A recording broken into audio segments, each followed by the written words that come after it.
joining us today. Before we get too far into the presentation, we always like to acknowledge that we are grateful to work and learn on the traditional lands of the Cossepsum and the Lekwungen ancestors and families. I'm working from home today as well, and I'm also on the land of the Cossepsum and Lekwungen ancestors and families, and we're just really, really grateful to be able to be here today on these lands. And with that, so we are talking about how you can maximize your environmental education all the way from undergrad to practitioner.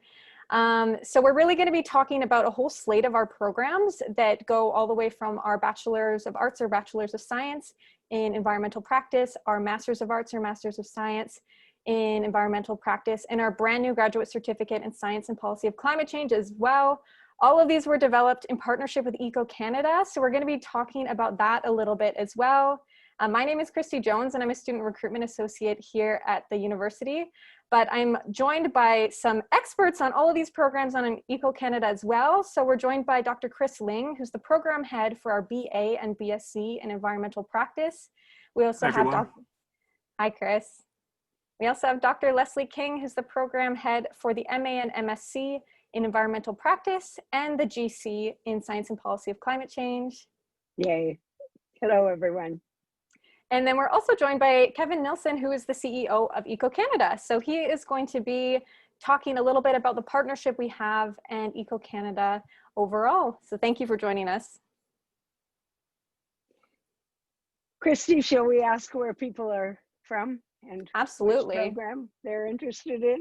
Yeah, so if you want to test out that chat box function now, we would love if you would all type in like where you're joining us from in the country, what program you're interested in. So whether that's like the BA or an MA level or as well the graduate certificate, feel free to let us know and we can try and tailor what we talk about today a little bit to whatever you're interested in. Wonderful, somebody from Calgary. Yeah, where Kevin's from. Oh, good, Saskatchewan. East Sioux, great. More interested Calgary. In our GC, Niagara Falls. Oh, great. Ottawa. And we've had people interested in all the programs so far. So. That's right, that's right. Fantastic. Prince George, interested in the certificate, the masters. I should say it doesn't have to be either or. You can do both. Yes, we will get to that as well. Yeah, we will get to that.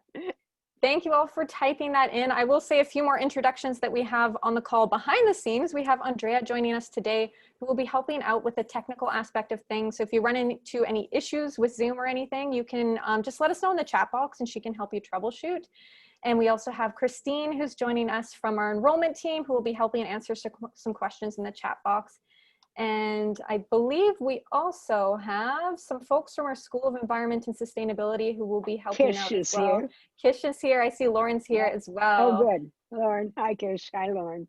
Fantastic. So thank you all for joining us from near and far. It's so great to see that you're, you know, we have a diverse group here joining us. And I'm going to finish taking us through the agenda here.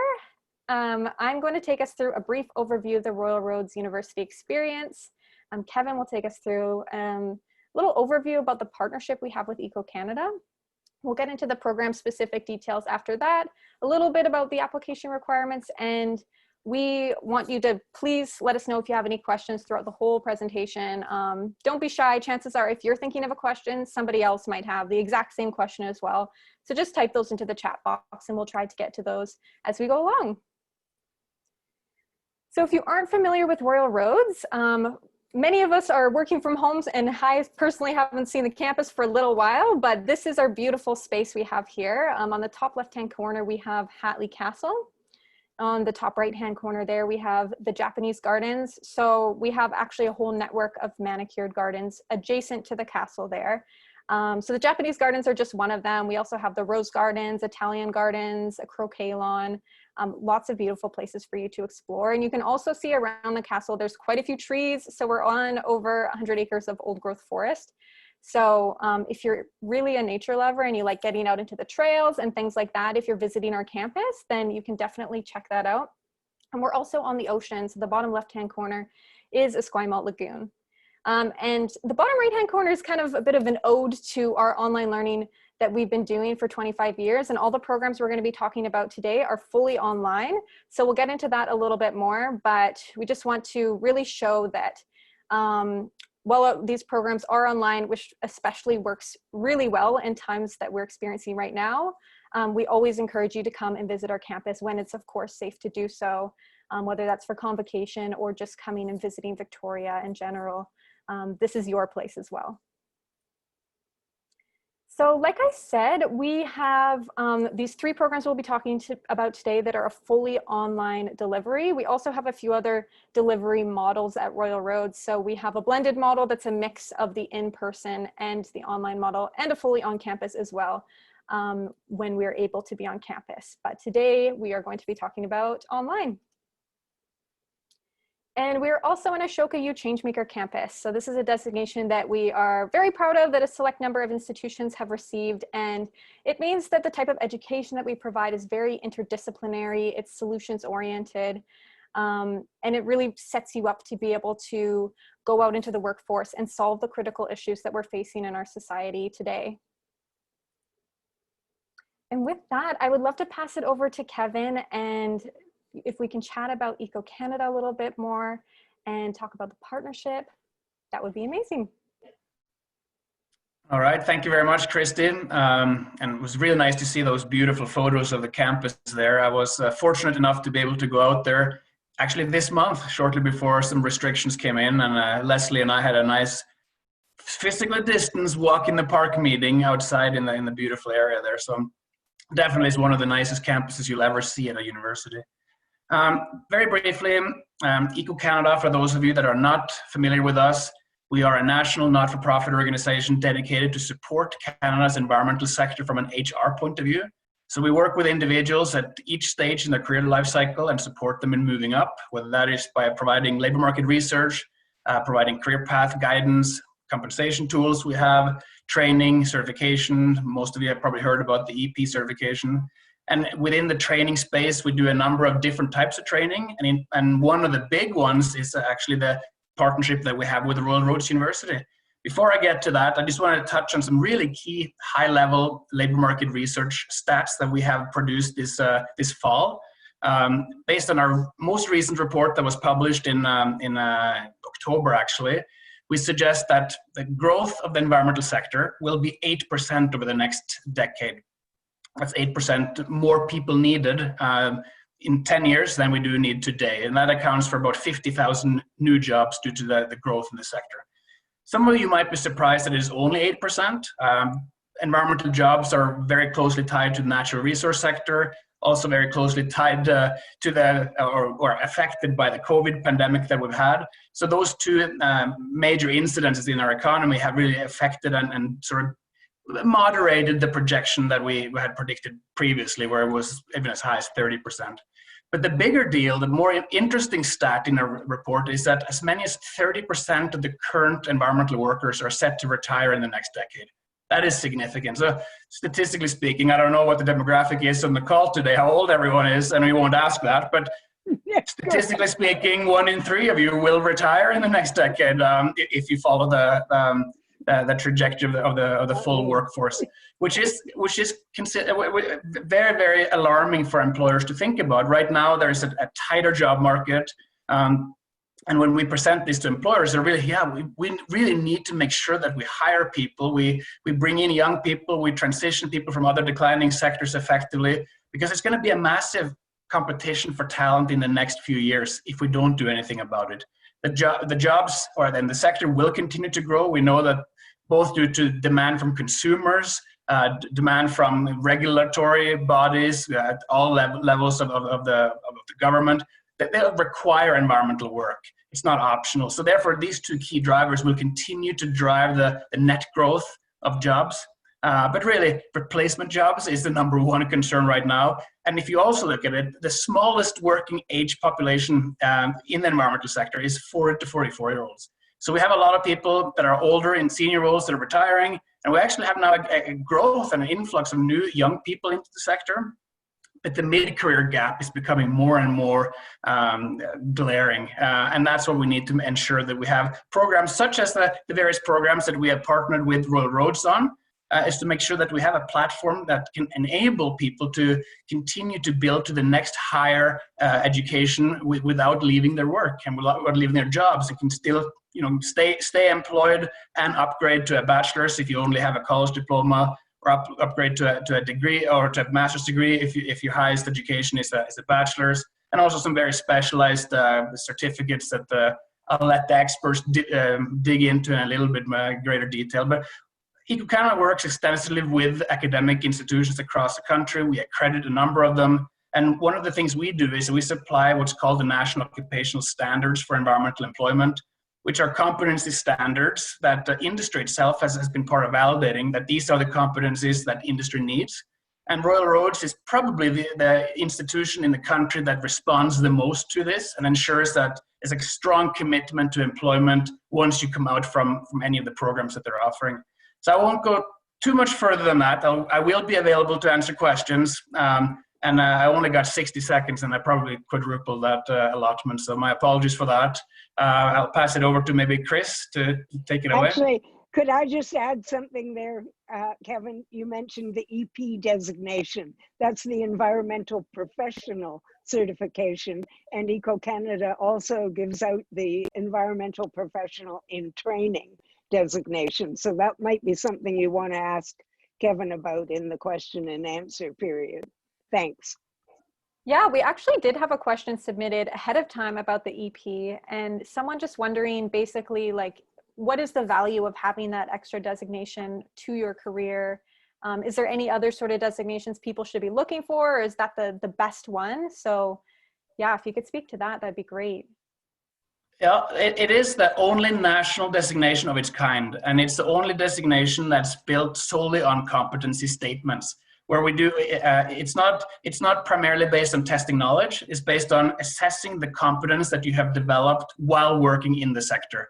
The in-training designation is available when you have 0 to 5 years of experience, and there is an extensive mentorship component where we take you through a number of different steps for mentorship and training to make sure that your competencies are growing. So if you're a young person, that the greatest value comes from that. Oh, and also you can show it on your resume that if you're applying for a job within waste management, for example, and you have an EPT in waste management, you denote exactly what your competence area is, which shows the career path that you're on to employers.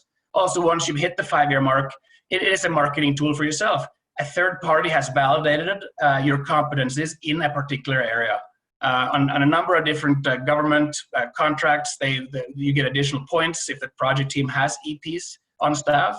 And it is a way to denote competence specifically. If you're an engineer, you'd have a natural home as a professional engineer, for example, but there's nothing in that designation that designation specifies that you're an engineer, and that's your discipline of expertise.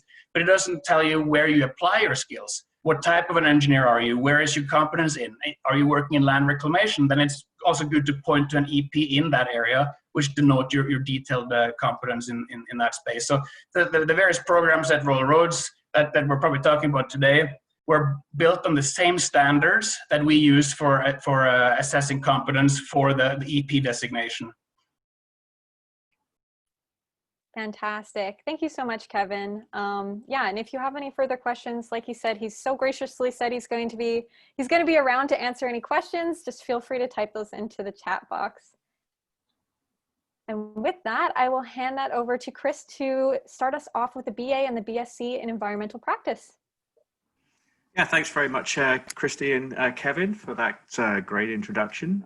So my name is Chris Ling. I'm faculty here at Royal Roads, and I'm program head for the Bachelor's Environmental Practice, which is a online completion bachelor's degree program. So people come into the BEP program after having completed 2 years at least of college education. So typically, somebody will come into the BEP after having obtained a diploma at a college in a related field, and we have a fairly liberal interpretation of what related field is.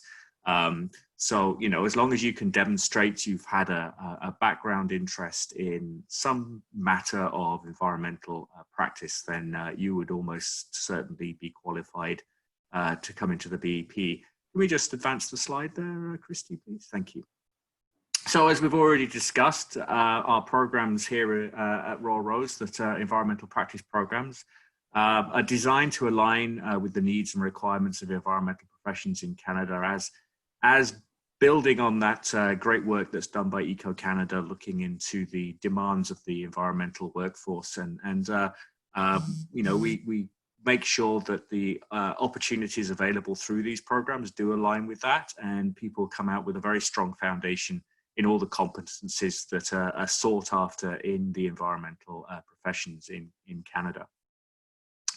Thanks, Christy. Can we move them along? Thank you. So who's it for?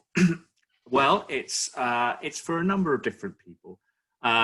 Many students that come into the Bachelor of Environmental Practice program are already working in one form or another in the environmental field, but want to advance their careers, and are finding that there's a barrier to that if they don't have a bachelor's level degree. There are many students in the BEP program that are working in a slightly different field currently, but would like to transition into the environmental field. You know, they're wanting to maybe apply environment, you know, improve the environmental performance of their sector that they're working in, moving into sustainability management or areas such as that. So there's a lot of career pathways where you might have started off in say banking, for example, to pick a fairly random example, but we're increasingly seeing people employed as sustainability professionals and environmental professionals in the banking realm, if you think about sort of green investments and things like that. And there are a number of different examples of that potentially.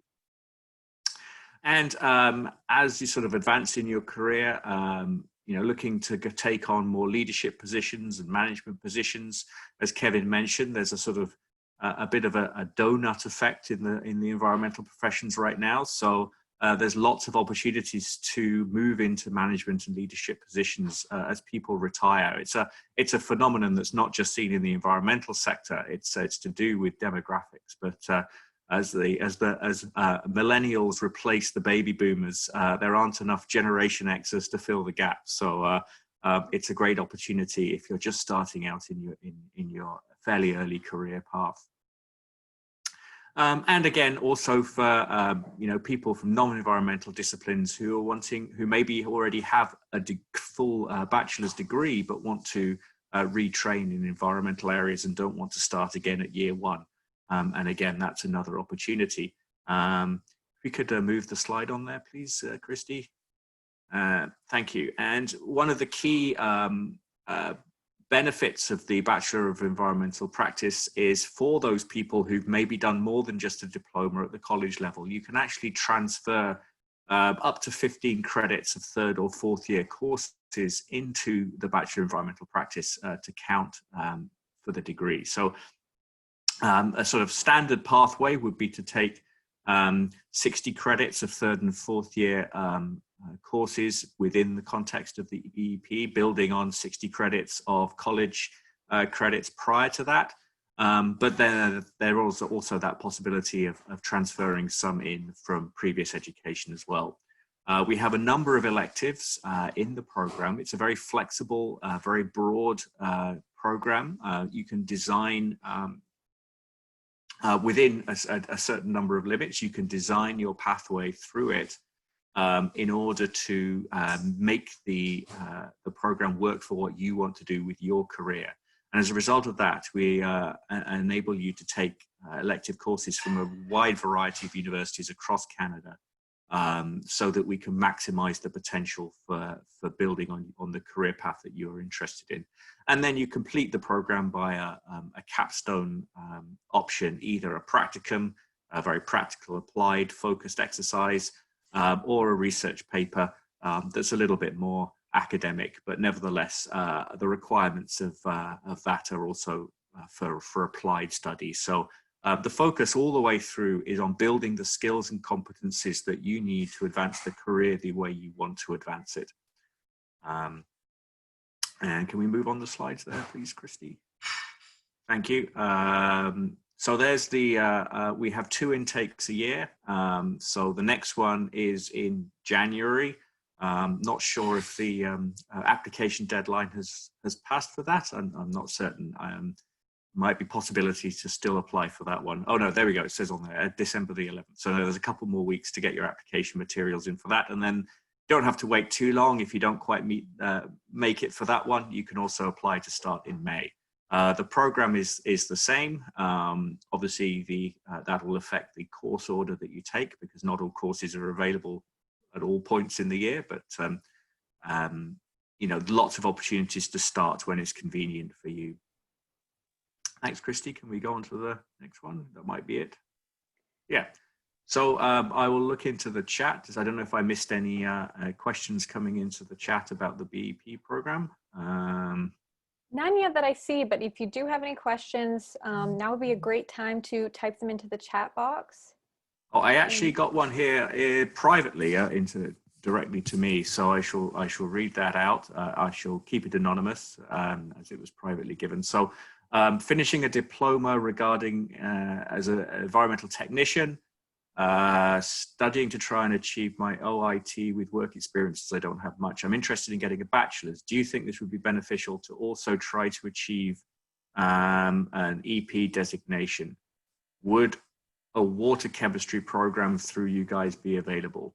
I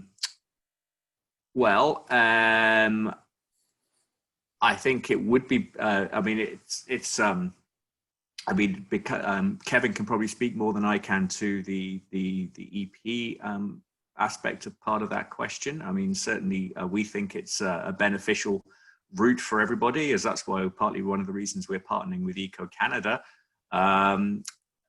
I wouldn't say, if you were specifically interested in water chemistry, you wouldn't be able to get a kind of straight water chemistry program through the BEP program.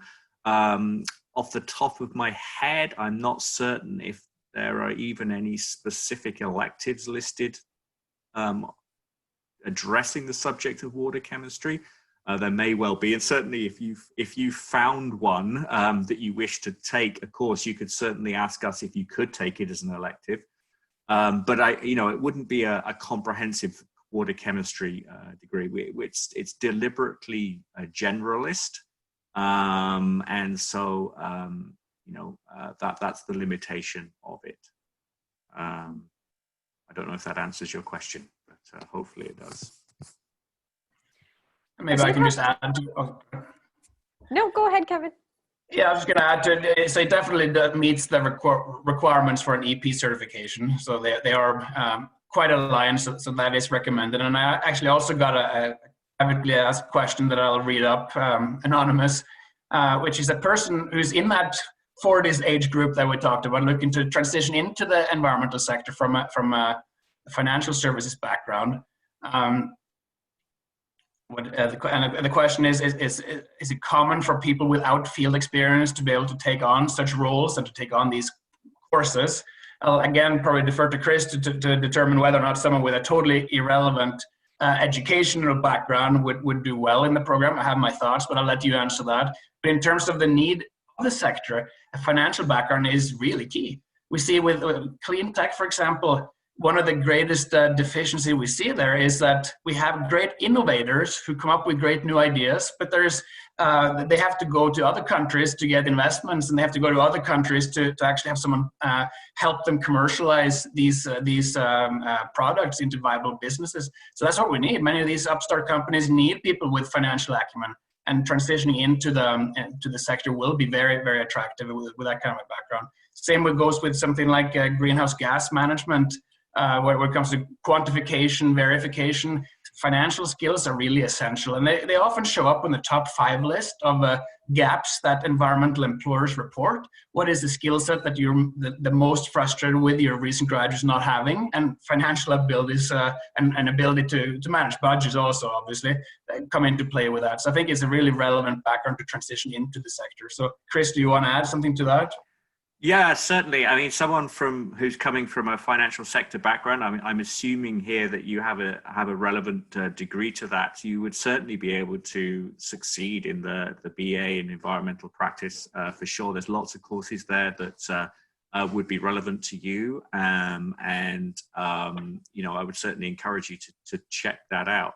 I mean, I'd have to look at if you were applying, we'd have to look at the details of your academic past to, if there was any potential for transferring any third or fourth year courses from that previous degree into the BEP, because that's course specific, and obviously I don't have those details right now. But in terms of whether you as an individual will be able to succeed in the environmental practice program, absolutely, certainly that would be a potential for you to move into that sector. Perfect. I see another question about the EP designation again. So somebody's wondering about the cost of it, and if somebody who is international living in the country can obtain one and meet the requirements. Yeah, so application fee is $250. That was the easy question. So an international person living in what country? So an international person who has never lived in Canada, for example, and applying from abroad can obtain some of the designations that we have, especially for environmental auditors. Those you can apply for without having sort of a residence requirement. If you're applying for the regular EP designation, there is a requirement to have some level of Canadian experience in there. If you don't meet the full requirement, you can get an EPT designation while building up towards the Canadian experience requirement. So we can chat about that, the details offline, or you can send me an email at, I'll put my email in the chat there, and then you can send me an email on that, and I can guide you a little bit. Perfect. And then another one for the EP, is an EP designation meant to add on to existing designations such as professional biologist or standalone? Would it be beneficial to have both designations? Yeah, so it was established as well, when we started, it was kind of hard to, the environmental sector is comprising of so many different types of specialists from so many different types of educational backgrounds. How do you assess competence with such a diverse group of people coming into the sector? And that's where the EP designation came in. It is a discipline plus designation, which means if you qualify for other designations that are discipline specific, you should have those as well. Having a biologist designation in Alberta, there's quite a few there are biologists, including the president at the moment, who has it's not RP-Bio, and is a P-Bio in Alberta and an EP. So those are beneficial. But it's also a standalone designation for those coming out of environmental science programs that don't have a discipline-specific home as well. So either way. It's also worth adding that we have had people that have been through our environmental practice programs that have used depending on the courses they've taken, have used those to support application to things like RP-Bio designations as well. So, you know, it's not just relevant to the environmental professional designation. You can also use it for those other. I mean, they obviously have a more specific knowledge criteria. But certainly it's potentially possible to go down that route through these programs as well.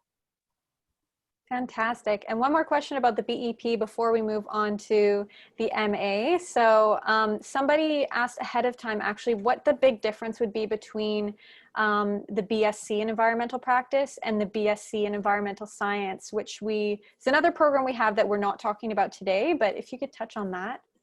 Yeah, certainly. The BEP program is designed to be, well, for a start, it's online, which somewhat restricts the practical laboratory and field skill potential for the program.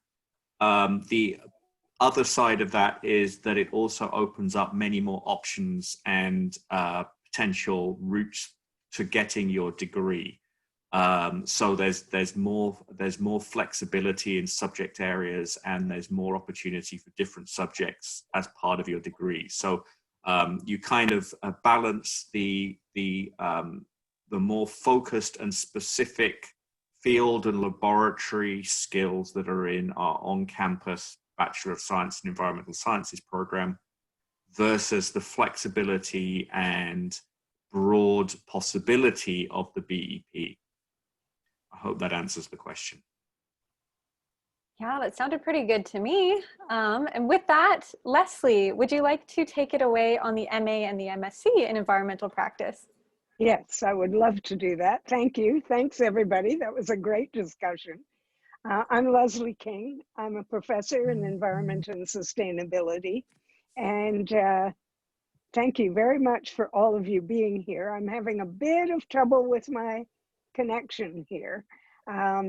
But I'll try to maintain and go through this quite quickly because I'd like to have lots of room for questions. I would like to add one thing to the discussion we've just had, and that is that both the BEP and the MEP programs are very, very flexible. So if you want to pursue a particular interest, chances are you can do that through the program by finding courses that relate to that interest, by doing all your assignments in your courses related to that interest, and finally by ending up both programs with a research paper or a practicum placement in that area. So there are ways of specializing in these very generalized programs. So now I'll talk about the MA and the MSc as quickly as I can. Again, they're fully online programs that are flexible, and they're really designed for environmental professionals seeking upgrading or advanced credentials and leading to a range of environmental leadership positions. They're also, sorry, could you move along? Thanks, Christy. They are also for people who really want to transition into the environmental field and have a good credential to make that transition possible. So the programs are fully online, as I say, 30 credits part-time, and they're really designed to accommodate the schedules of working professionals. We know that you have different priorities, families, jobs, etc. And so we try to accommodate that by allowing you to take as many or as few courses as you like every semester. So the program is normally completed somewhere in the 2 to 5 year range. Most people finish in 2+ or 3 years. It also depends when the courses that you're interested in are offered. And as we've been saying all along, it aligns with the Eco-Canada occupational standards and prepares students for the environmental professional designation. So it fulfills the educational requirements for that designation. A sort of a side benefit of the programs is that they promote online skills and competencies that are increasingly in demand in the workplace, and especially now with COVID-19, when most people are operating almost entirely on online and various other platforms. Christy, thank you. So again, students that end out the program by choosing a research paper or a practicum, and that's really a way of applying all your education to something that really interests you or a burning question that you have in the environmental field. Another unique aspect of these programs is the opportunity to take up to 3 courses from the University of Denver. This is really advantageous because it gives you a taste of the environmental field in the US, not just in Canada. Also for the MEP, you can include the new graduate certificate in science and policy of climate change. I can take out the with permission now because it's gone through curriculum committee and you don't need my permission to do it anymore. You can do it as a matter of course. So you can take the 3 courses of the graduate certificate as part of the MEP program, and at the end you can get both designations, which is a great advantage to have both the certificate and the master's degree when you complete the program. Thanks, Christy. So there are only 2 required, well, 2 plus the practicum or the research paper, required courses when you start the program. Then you choose electives from either the Master of Arts stream or the Master of Science stream. If you're taking the U Denver courses, you need a letter of permission, and then you register for those courses at the University of Denver, and once you've completed the course, the university sends an official transcript and your credits go towards the MEP program. Thanks, Christy. So our next intake, oh, by the way, Chris, don't you have 3 intakes a year? Yes, there are 3. The website just lists 2. Well, the slide just has the next 2, but yes, there's also an intake in September. Yeah. I just wanted to clarify that. Thanks. So the application deadline for the next cohort, which begins in January, is December 4th. So that's coming rather quickly. So I hope that if you're planning to apply, you'll be getting your things in as quickly as possible. Cherise Guneau, are you from the Nass Valley?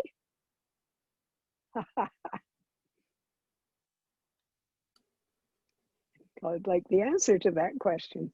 No, we'll see. We'll see what she says. Yeah, exactly. Oh, Winnipeg. Wow, fantastic. Thank you. Okay, and then there's another intake in September. So there are 2 intakes a year for the MEP, as opposed to 3 for the BEP. And that application deadline gives you considerably more time. Thanks, Christy. We had a question pop in. These dates are and deadlines are for the degree or for the certificate. These ones are for the master's levels programs. So we'll get into the certificate right after now. This. Yes. So we'll dive right into the graduate certificate. So here is the great joy of my life. We've designed a graduate certificate in science and policy of climate change. And to my thinking, this is the most efficient way of getting a credential in the burgeoning field of climate change. Now, Kevin was conservative about his estimate of jobs coming up, but I've been traveling the country saying that the sky is the limit in terms of climate-related employment. I don't want to promise too much, but I really think that this field is exploding. And there are all kinds of different jobs related to climate. And Kevin can talk more about that, but for the moment, I'll talk a bit more about the certificate. So it's 9 credits or 3 courses offered again in partnership with EcoCanada. It's entirely online, and you can take it as a standalone certificate or as part of the MEP, as I said before. The first 2 courses are available, well, all 3 courses are available in the MEP. I've got to revise that. They're also available in the Master in Interdisciplinary Studies, and MEM students can take one, that's the Master of Environment and Management, or as the first course in the Masters in Climate Leadership, which is being approved by the government as we speak. So this program, the certificate, launches in January, on January 18th, 2021. And there is a full rate for the certificate, but you also can pay for them 1 course at a time, which makes it a little more affordable. Christy, go ahead, please. So who's it for? A lot of words there. But basically environmental professionals with an undergraduate degree who want to go into the field of climate, and also for professionals in other fields who want to transition to climate careers. Somebody asked about different paths into these programs, and I have a very, very broad definition of relevant, because I think almost everything is relevant to environment. So I would rarely turn someone away for not having relevant experience or education.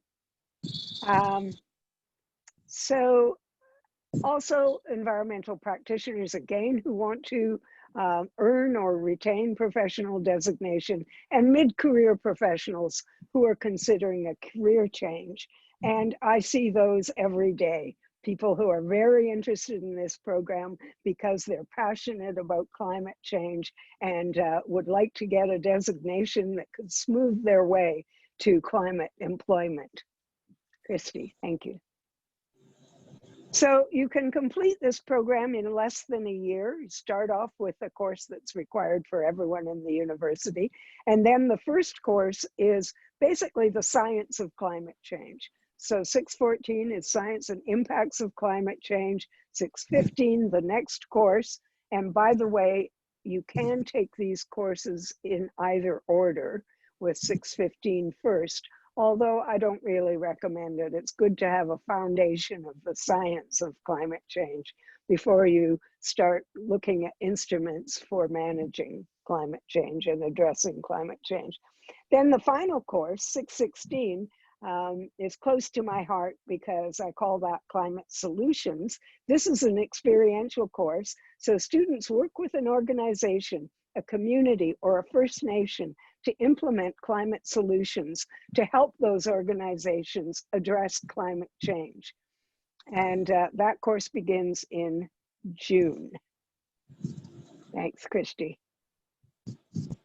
Application deadline for this one is also December 4th, whipping right along, but I talked to about 3 students yesterday who are getting their application materials in, so there's still time.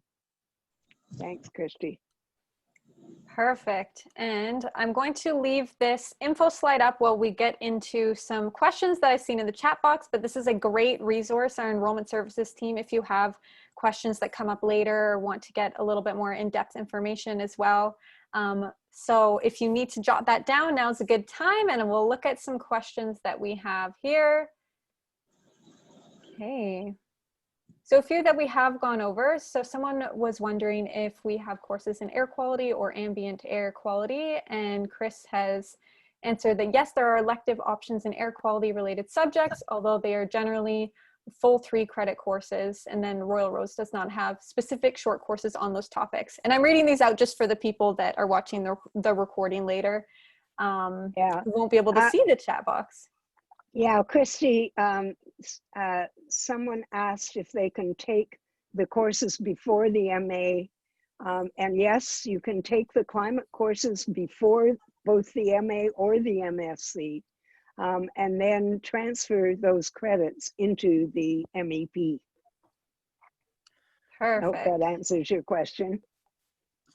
Can you elaborate a little bit on that, Leslie? Because it's something that we also get as a question quite often. So can someone enroll in the certificate in climate change and complete the certificate and then use some of those courses towards actually upgrading to a master's degree after?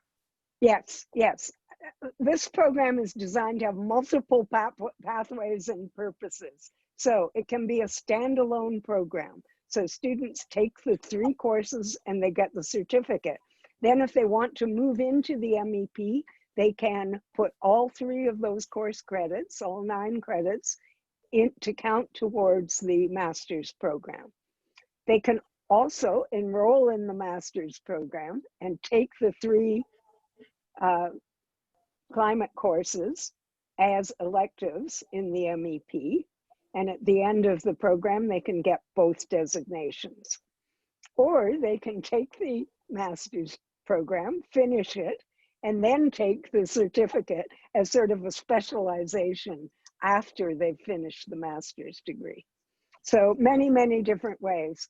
And many other programs at the university, for instance, the MBA is now allowing students to take the 3 climate courses as part of their programs, as a specialty in their programs.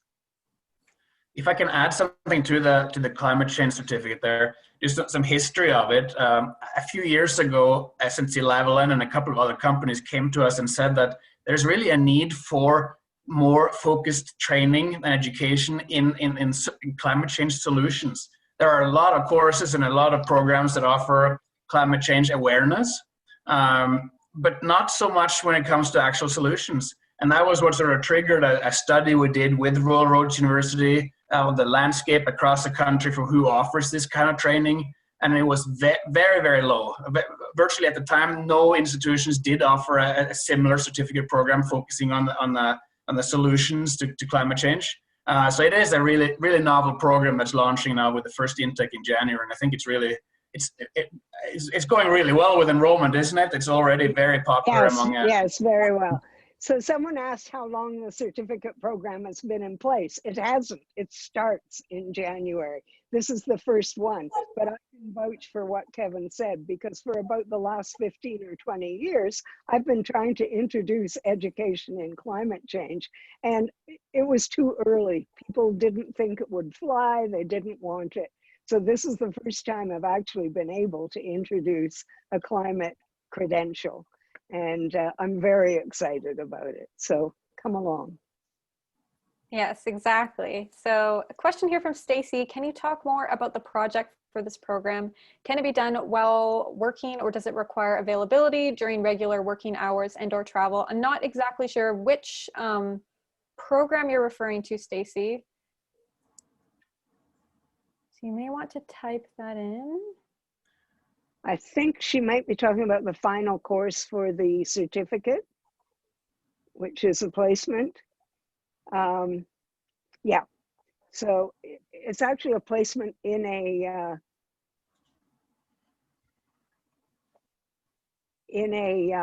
organization or a First Nation to help them address climate change. The program is completely online, and so therefore all of your work can be done while you are working.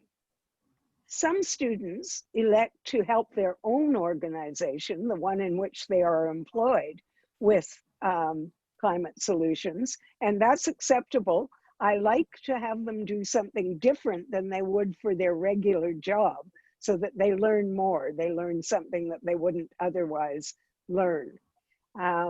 Now, there is a couple of questions here. What kinds of experiential projects?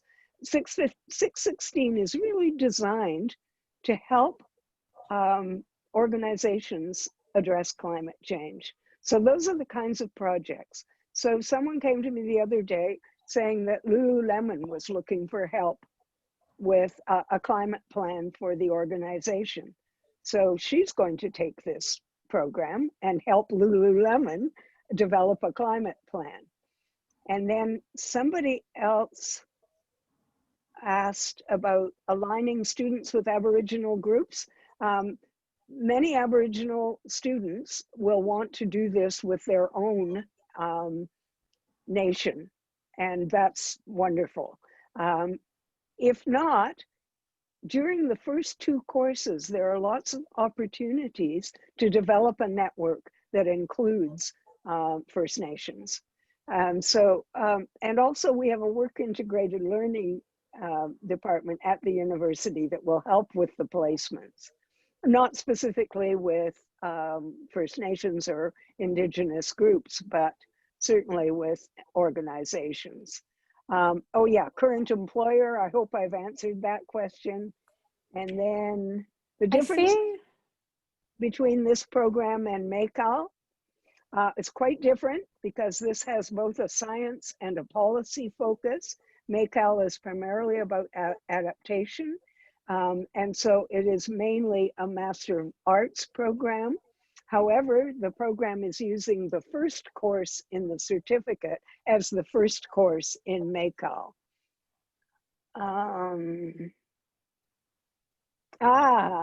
Excellent question. What does an online degree look like? Do professors record lectures? Sometimes. There's a whole variety of ways that these courses are taught. Sometimes they record lectures, sometimes they record guest speakers. There's a lot of reading assignments. There are different ways of, I know I was just talking to the person who's doing the second course, and he is going to be assigning films to the students. So the students will analyze the films and present them to their classmates. It's not just self-directed, it's a very interactive program with a lot of interaction between the students and the professor and the students with each other. So, you know, there are some aspects of traditional classroom teaching. So for instance, I sometimes recorded voiceover PowerPoint lectures for my courses. And sometimes people are still using those because they're all recorded and available to anyone. But the great thing about Royal Road's online courses is that we're really, really experienced. And we have a whole department called CTEP, which helps make these courses excellent and interactive. So all kinds of different assignments, all kinds of different ways of delivering the facts of the program, if you will, all kinds of opportunities for interaction, for questions, for answers, for different kinds of assignments. And at the end of my courses, I often have a virtual conference where the students present just as they would at a conference, the findings of their work. So there's a whole variety of different ways of teaching these courses. I think it's worth adding, Leslie, though, that for the most part, most of the courses, most of the time, are delivered in what we would call asynchronous formatting, which means by and large, you're not obliged to be online in front of your screen at any specific time in order to, do an exercise with the class. So yes, there's interaction in the sense that you will be working in teams, you will be interacting with your instructor, answering questions, asking questions, doing all manner of different types of online activity, but you don't tend to have to do them at the same time as everybody else in your class. So that means that it's very flexible for those people who are working at the same time as trying to do the degree. Yeah. So occasionally I'll have synchronous activities like this virtual conference. However, they're always recorded. So if people are in a time zone that's dramatically different from my time zone, they can always access the recording afterwards. They don't have to participate. And that's sort of a rule. We never make people from different time zones participate if they cannot.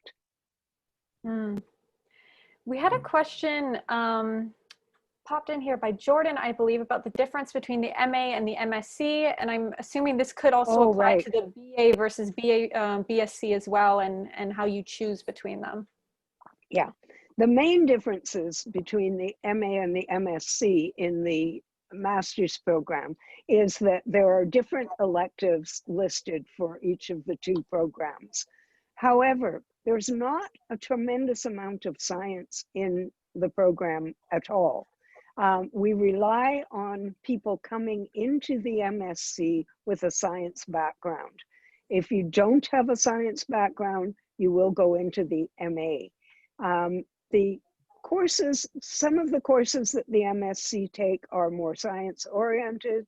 The U Denver courses are more science oriented. But generally, it's a generalist degree, because I actually believe that all environmental students should have integrated sciences in their background. So they should understand both science and social science, and for that matter, humanities. Kevin will tell you that many employers really demand the skills that are more often associated with a Master's of Arts: communication skills, writing skills, reading and understanding skills, those kinds of what's commonly known as soft skills, but they're not. They're very much in demand from employers. And I think EcoCanada actually did a survey to see what employers needed from their students. I don't know if I've answered your question. Chris, do you want to add for the EP? Yeah, I mean, from at the bachelor's level, the answer is more or less the same, except that there are the difference in the courses available for we call them internally Block A and Block B courses. Block A is the sort of core of the program. Block B is the more elective part of the program.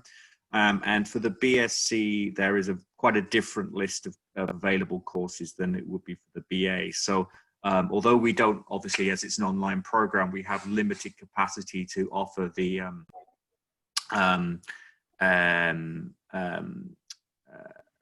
sort of field and laboratory and more sort of hands-on technical skills that you would get in an on-campus program, there are a variety of very sort of science-focused elective options to choose from, particularly at our partner institutions. So there's probably a bigger difference between the BA and BSc than there is between the MA and the MSc.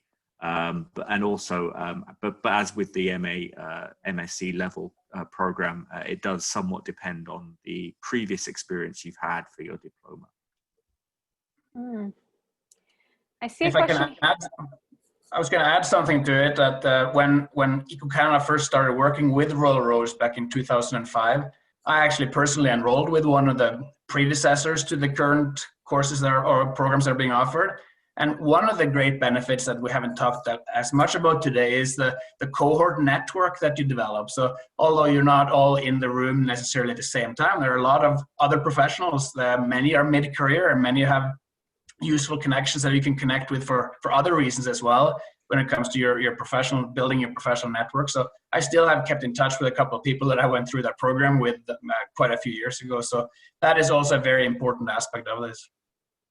Yeah, I'll mention too that I'm an alumni from a different program at the School of Environment as well, and can speak to that. It's just how much you learn from all of the people that are in your program throughout the journey, and get to be able to draw on them as a network professionally and personally afterwards.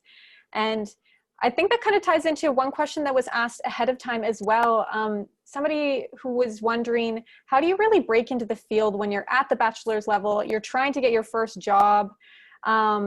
What kind of jobs are out there for when you're first starting out? Things like that. Like, do you have any recommendations for getting that first start in the industry, or also things you can be doing at the same time you're going to school that kind of like sets you apart for once you're in the industry?